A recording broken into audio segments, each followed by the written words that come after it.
corriente eléctrica, la bibliografía Searls, Maschiliani y Friedman, el volumen 2 de Física Universitaria con Física Moderna, la 12ª edición. Vamos a estudiar electrodinámica, o sea, dejamos ya la electrostática y comenzamos con la electrodinámica, que es el estudio de las cargas en movimiento. En electrostática, el campo eléctrico dentro de un conductor es igual a cero. Los electrones libres se mueven al azar en todas las direcciones, por lo que no hay un flujo neto de carga en ninguna dirección. En el conductor de la figura no existe campo eléctrico y, por ejemplo, un electrón se mueve al azar muy rápidamente desde el punto P1 hasta el punto P2 en un tiempo delta t.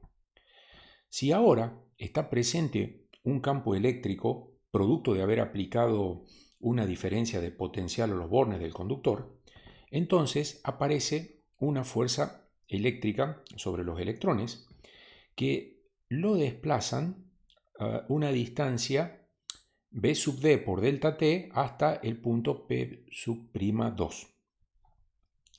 Entonces, además del movimiento rápido al azar, que es del orden de 10 a la 6 metros por segundo, también hay un movimiento lento del orden de 10 a la menos 4 metros por segundo de las partículas en dirección de la fuerza eléctrica. Por lo tanto, existe una corriente eléctrica neta en el conductor. La carga que fluye a través de una superficie transversal del conductor en la unidad de tiempo es lo que se denomina intensidad de corriente eléctrica. Se mide en amperes y es igual a 1 coulomb sobre segundo. La definición de ampere fue modificada en mayo de 2019. Veamos el sentido de circulación convencional de la corriente eléctrica. Es el sentido de las partículas positivas en los metales, o sea, en el mismo sentido que el campo eléctrico. Supongamos dos materiales diferentes, uno con portadores de carga positivos y el otro con portadores negativos de carga. En ambos casos, el sentido de la corriente eléctrica convencional es en el mismo sentido del campo eléctrico. Para conocer la cantidad de carga que atraviesa una superficie transversal del conductor, entre dos instantes de tiempo, t1 y t2, debemos realizar la integral entre estos valores de tiempo de la corriente por el diferencial de t. Veamos la velocidad de deriva, también llamada velocidad de arrastre o velocidad de desplazamiento. En este circuito tenemos una pila, un conductor y una lámpara. Se establece en el circuito eléctrico una corriente que es constante en todos los puntos de ese circuito. Se llama corriente directa o corriente continua, a diferencia de la corriente alterna que circula por los electrodomésticos de casa, por ejemplo. Vamos a considerar una variable n que depende del tipo de conductor, y esta variable se llama concentración de partículas cargadas por unidad de volumen. Se mide en 1 sobre metro cúbico, depende del material conductor y lo podemos obtener de tabla en principio. Q es la carga que tiene cada partícula y diferencial de Q es la carga que fluye en el tiempo diferencial de t. Por lo tanto, ese diferencial de Q es la carga de una partícula por el número de partículas que se obtiene de hacer n por el volumen. El volumen es la superficie transversal del conductor por el desplazamiento, que es la velocidad de deriva por el diferencial de t. Si dividimos diferencial de Q con respecto al diferencial de t, obtenemos la intensidad de corriente eléctrica. Se define la densidad superficial de corriente al cociente entre la corriente y la sección transversal del conductor. Entonces J es igual a la concentración de partículas por unidad de volumen por la carga y por la velocidad de arrastre o desplazamiento. Algo a tener en cuenta. La corriente es constante en todos los puntos del circuito, no así J, porque en la pila la sección transversal es mayor que en el alambre. Entonces J en la pila es menor que J en el alambre. N se asocia a cada electrón, o mejor dicho, a cada átomo le vamos a considerar un electrón de conducción. Entonces, si agarramos un átomo de cobre, vamos a suponer que ese átomo de cobre entrega un electrón en el proceso de conducción. ¿De dónde vamos a obtener el N? De tabla, en principio. Si no, podemos multiplicar el número de Avogadro por la densidad del material y lo dividimos por la masa molar. Y eso también nos da el valor de N, teniendo en cuenta, entonces, de vuelta, que cada átomo entrega un electrón en el proceso de la conducción.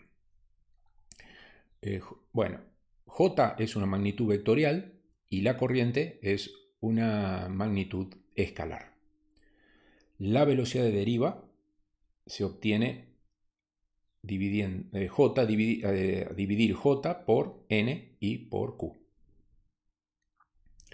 Veamos la resistividad eléctrica. En los conductores, la densidad superficial de corriente J es proporcional al campo eléctrico y a las propiedades que tiene el material. Para ciertos metales, a una determinada temperatura, el cociente entre estas magnitudes E y J es una constante. Y esto se llama resistividad eléctrica del material. Esta relación constituye la ley de Ohm microscópica, descubierta por George Ohm alrededor de 1826. La unidad de resistividad eléctrica es el ohm por milímetro cuadrado sobre metro, aunque en las tablas se suele reemplazar la sección por metro cuadrado, entonces directamente la resistividad se da en ohm por metro. Acá tenemos esta tabla donde todos los valores de resistividad están a 20 grados Celsius para distintos tipos de materiales, conductores, semiconductores y aislantes. Podemos ver cómo cambiando el material, la plata o el cobre, por ejemplo, cambiamos la resistividad. Una variable también importante es la inversa de la resistividad, que se llama conductividad eléctrica, sigma. Sigma tiene unidades de metros sobre ohm por milímetro cuadrado. Son las inversas de la resistividad. ¿Cómo varía la resistividad con la temperatura? La resistividad de un conductor metálico se incrementa al aumentar la temperatura. Entonces los iones vibran con mayor amplitud, lo que hace más probable que el electrón en movimiento colisione con un ion. Entonces esto dificulta la deriva de los electrones a través del conductor y con ello se reduce la intensidad de corriente. La resistividad entonces de un metal está representada por esta ecuación lineal, donde ρ sub 0 es la resistividad a una temperatura de referencia. T sub 0 es la temperatura de referencia, que puede ser 0 o 20 grados Celsius. T es la temperatura a la cual queremos calcular la resistividad y alfa es un coeficiente de temperatura de la resistividad, en 1 sobre grados Celsius. Aquí vemos una tabla de esos valores de alfa a 20 grados Celsius. Todos tienen valor positivo, salvo el no metal, que es este grafito, donde el alfa es negativo, lo que indica que en un grafito, si uno aumenta la temperatura, baja la resistividad. Y aquí tenemos el gráfico de resistividad en función de la temperatura. Si nos paramos en T sub 0, que es la temperatura de referencia, ahí trazamos la recta, que tiene una pendiente de alfa por ρ sub 0, y esta recta es la que aproxima a la verdadera curva de variación de resistividad con respecto a la temperatura.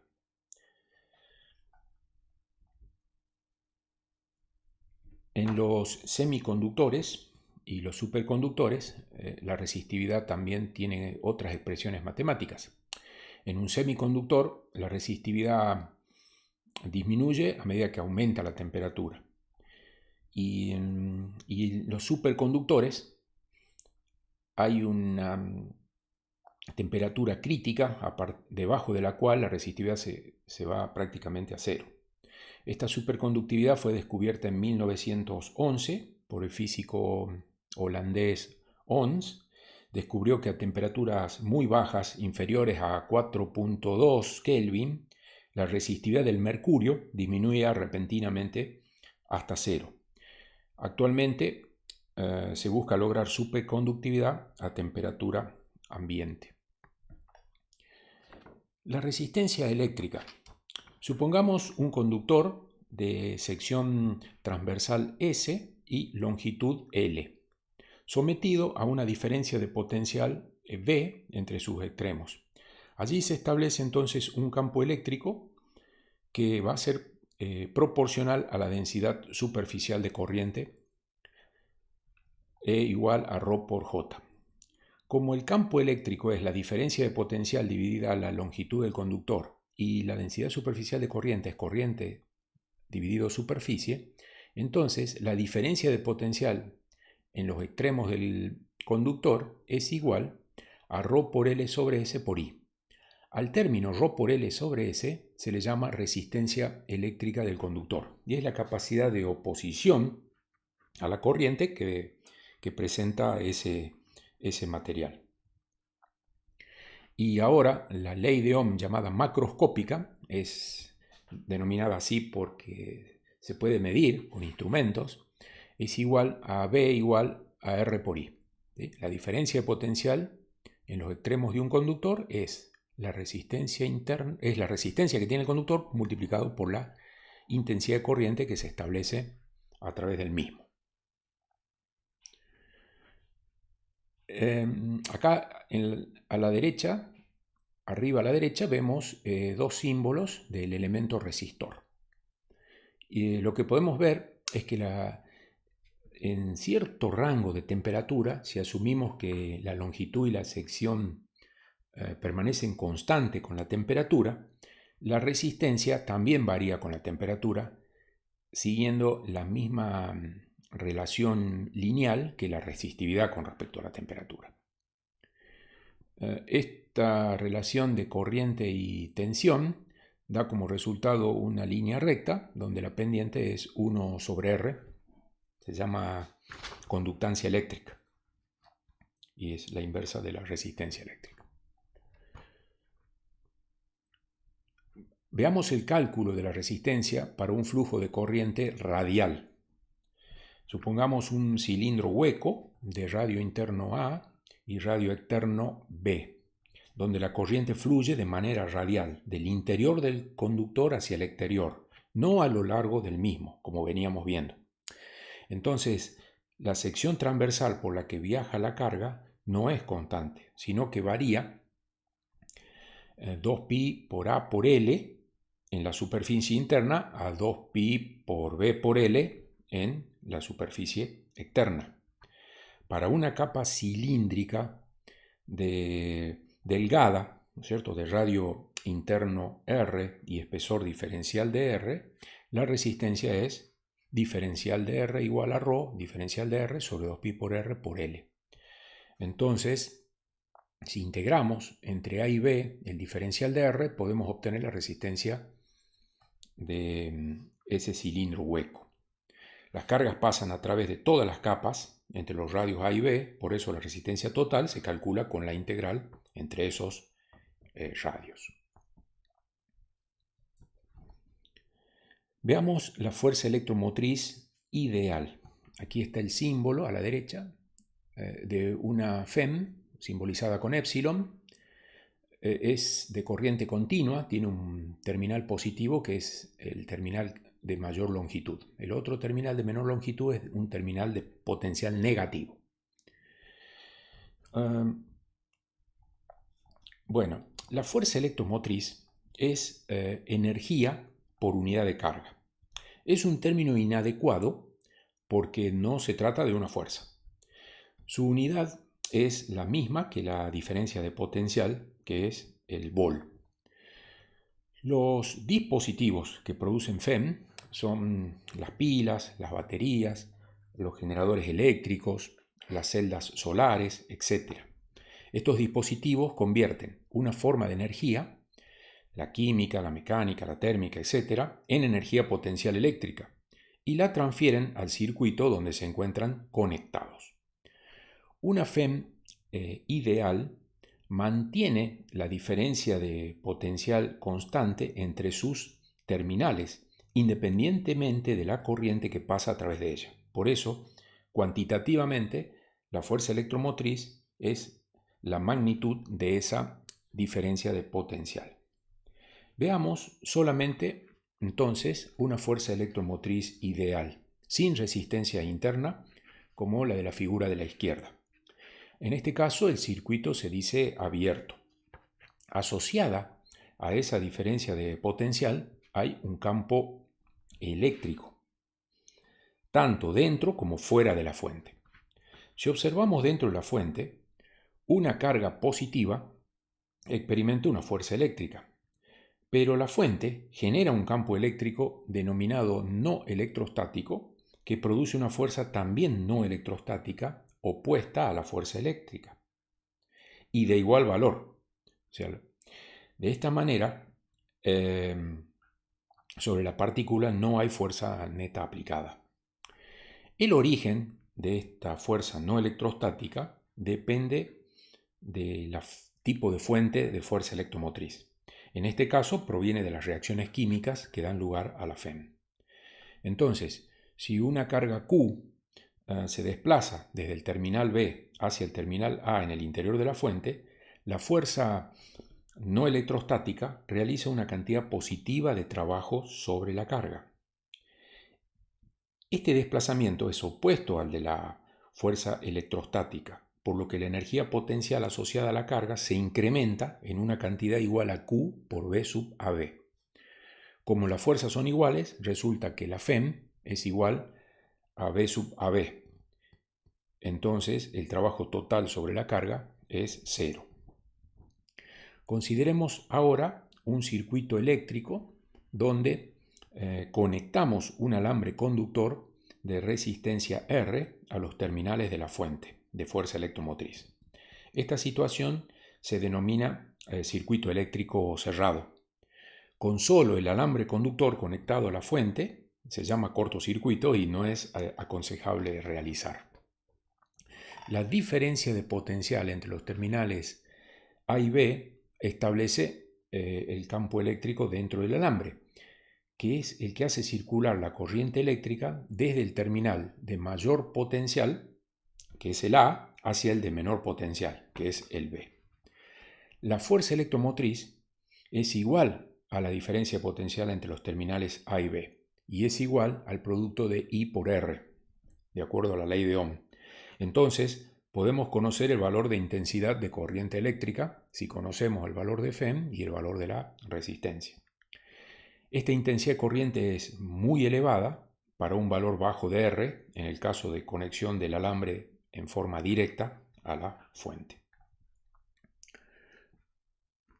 Con una fuerza electromotriz ideal, o sea, sin resistencia interna, los campos eléctricos electrostáticos y no electrostáticos, también llamados coulombianos, no coulombianos, son iguales en módulo y opuestos en el sentido. Aquí vemos que el campo no coulombiano, que aplica desde B hacia A, es el responsable de la fuerza electromotriz. Y el campo coulombiano, que aplica desde A hasta B, es el que genera la diferencia potencial entre los extremos A y B. Si conectamos a la pila una resistencia de carga, entonces la fuerza electromotriz es igual a la diferencia potencial entre A y B y es igual a la caída I por R. Entonces en el circuito cerrado se sigue cumpliendo que los campos coulombiano y no coulombiano son vectores opuestos. Consideremos ahora una fuerza electromotriz real. Esto implica que la pila o la batería tiene una resistencia interna. Esta resistencia interna suele ir aumentando con el paso del tiempo. Vamos a conectar la pila a un circuito que tiene una carga R. Medimos la diferencia de potencial entre los extremos A y B de la pila a través de un voltímetro conectado en paralelo y medimos la corriente del circuito con un amperímetro conectado en serie. Ahora, la diferencia de potencial entre A y B es la fuerza electromotriz de la pila menos la caída de potencial en la resistencia interna. Y esto es igual a la caída de potencial en la resistencia de carga. Podemos ver entonces que el campo electrostático es menor al campo no electrostático. De esta ecuación podemos obtener la ley de Ohm generalizada, que tiene en cuenta a la resistencia interna de carga.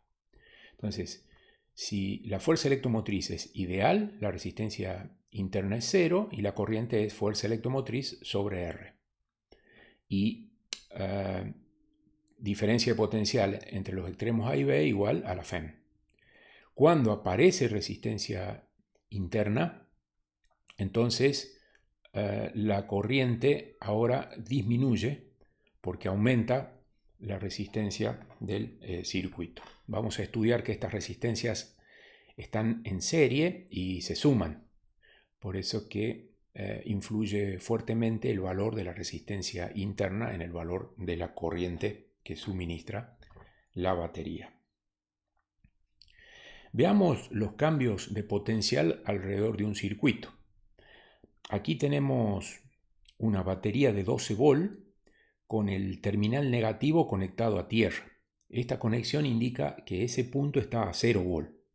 Por lo tanto, el terminal positivo de la batería se encuentra a 12 volt. Después tenemos la resistencia interna que vale 2 ohm, una resistencia de carga que es 4 ohm y por la ley de Ohm generalizada podemos deducir que la corriente es 2 amperes.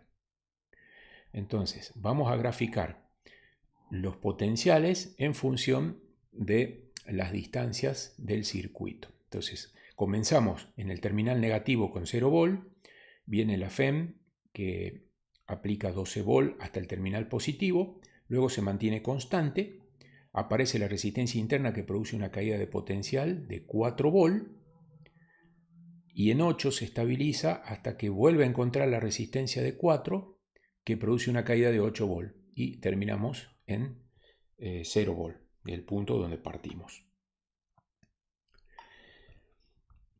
Veamos la energía y la potencia en los circuitos eléctricos. Mientras una carga circula por un circuito eléctrico, hay un cambio en la energía potencial, que es igual al valor de la carga, Q por B sub AB.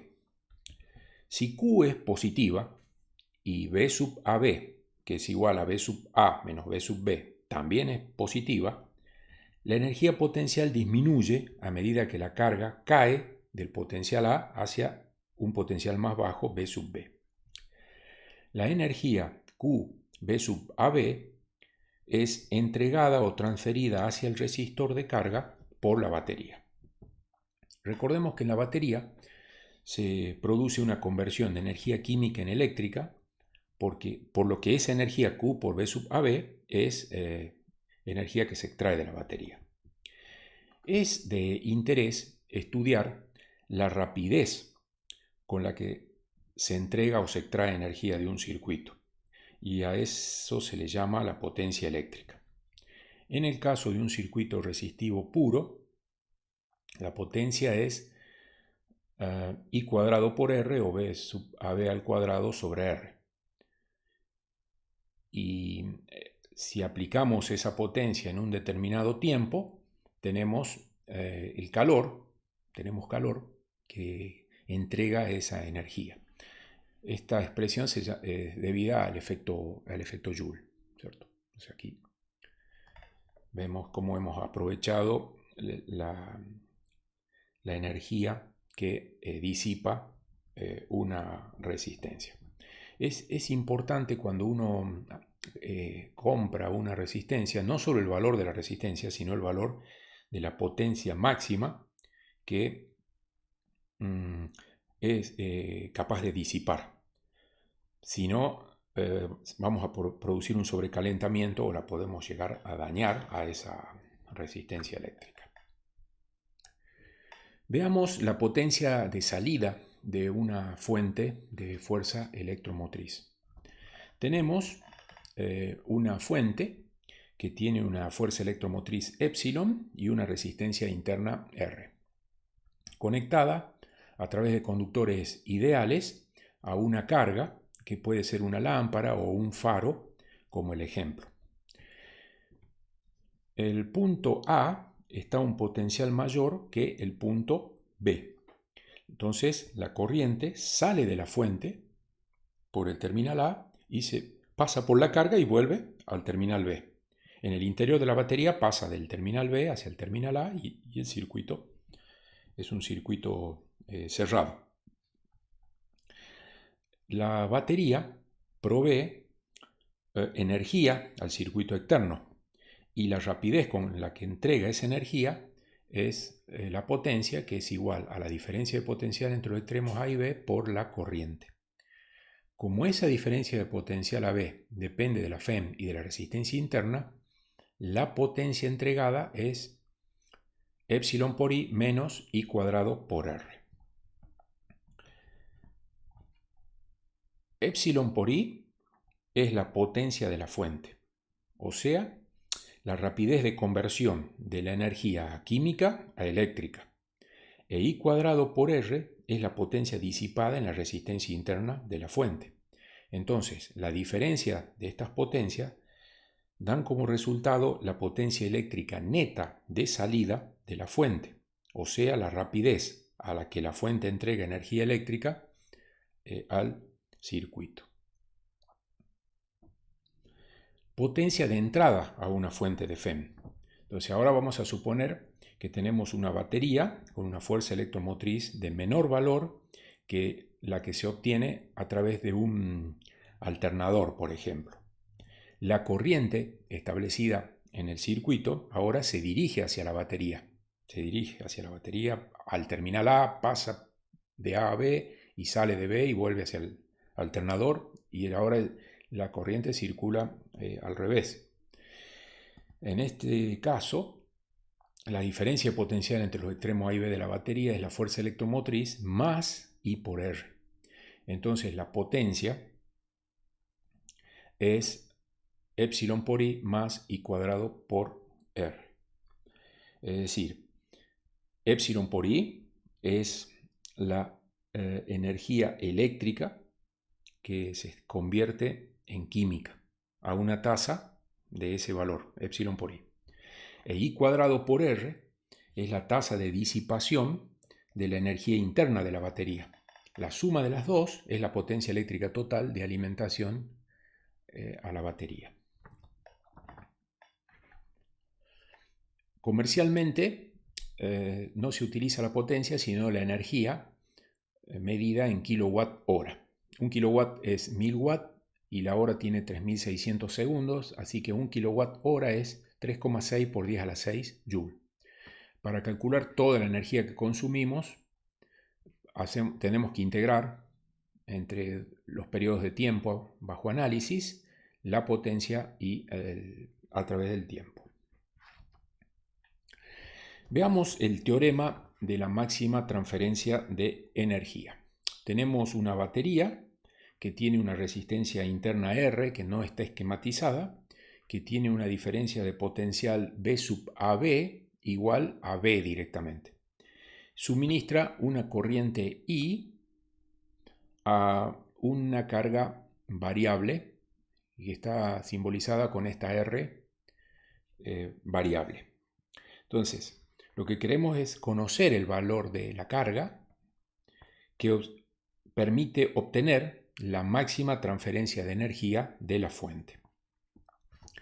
Entonces, como B es igual a I por R, resulta que la potencia es I cuadrado por R. Y a través de la ley de Ohm generalizada, esto es fuerza electromotriz sobre R más R, elevamos al cuadrado y tenemos la potencia como una función de la resistencia de carga. Queremos ver cuándo esta potencia es máxima. Entonces vamos a tomar la derivada de la potencia con respecto a R, la igualamos a 0 y encontramos este punto crítico.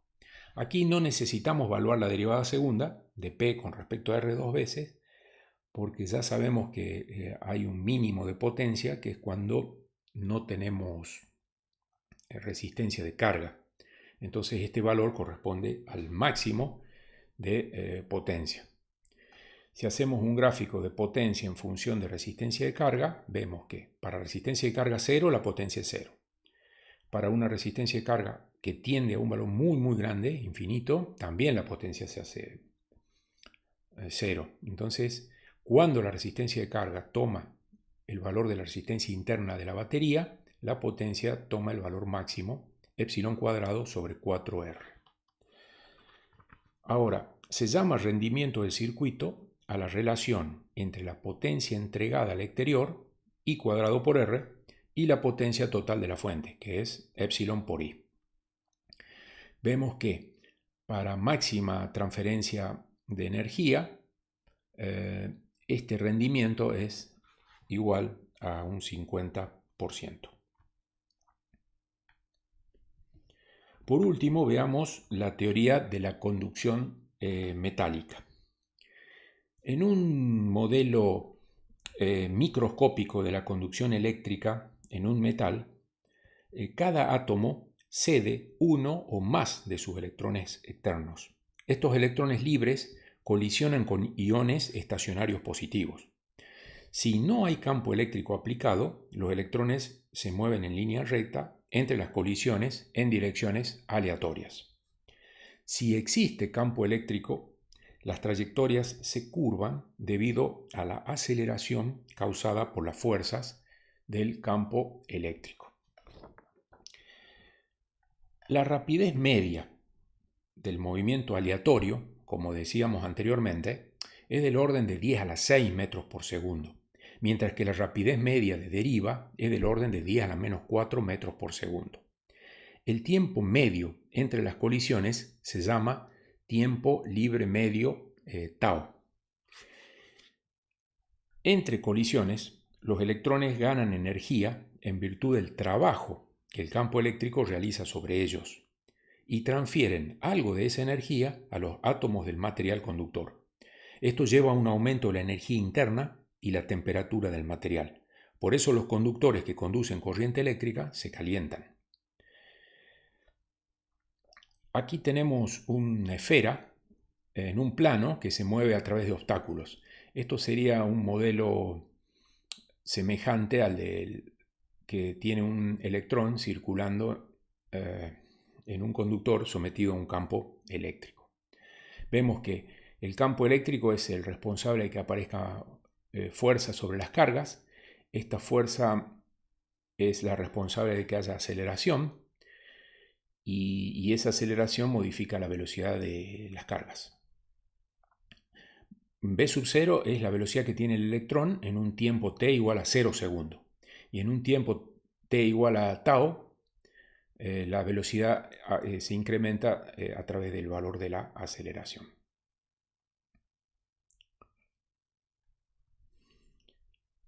Finalmente, vamos a considerar la velocidad de los electrones V sub 0 en t igual a 0. Entonces, la velocidad media es la aceleración por ese tiempo medio.